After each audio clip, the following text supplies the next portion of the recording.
نسب کی وجہ سے کسی کو طعنہ دینا، رسول اللہ صلی اللہ علیہ وسلم نے فرمایا کہ یہ انساب اور رشتے جو دنیا میں معروف ہیں کسی کے لیے گالی نہیں، اور تم سب اولاد آدم ایک دوسرے کے قریب ہو، کسی کو کسی پر کوئی فضیلت نہیں بجز فضیلت دین اور اعمال صالحہ کے۔ ایک اور حدیث میں ارشاد فرمائے کہ دو چیزیں ایسی ہیں جن کا ارادہ کرنا بھی کفر کے قریب ہے، ایک لوگوں کو نسب پر طعنہ دینا، دوسرے میت پر نوحہ کرنا یعنی چلا چلا کر رونا۔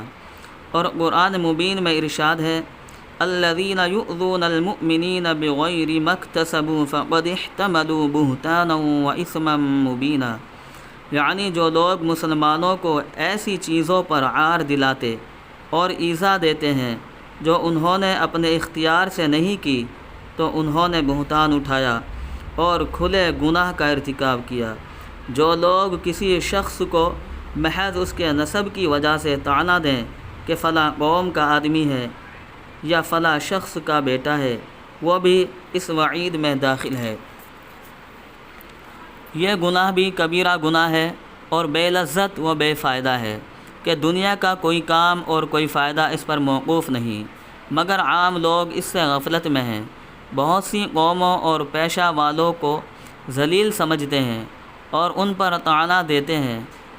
یا ایسے الفاظ سے خطاب کرتے ہیں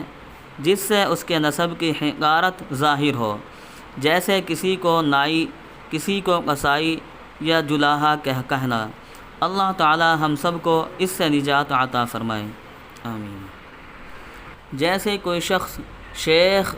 صدیقی نہیں مگر اپنے آپ کو صدیقی لکھے، یا سید نہیں اور اپنے آپ کو سید ظاہر کرے، یا قریشی نہیں اور اپنے آپ کو قریشی کہے،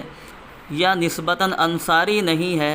اپنے آپ کو انصاری کہے۔ رسول اللہ صلی اللہ علیہ وسلم نے فرمایا ہے کہ جو شخص اپنے باپ کا نسب چھوڑ کر کسی دوسرے کی طرف اپنی نسبت کرے تو جنت اس پر حرام ہے۔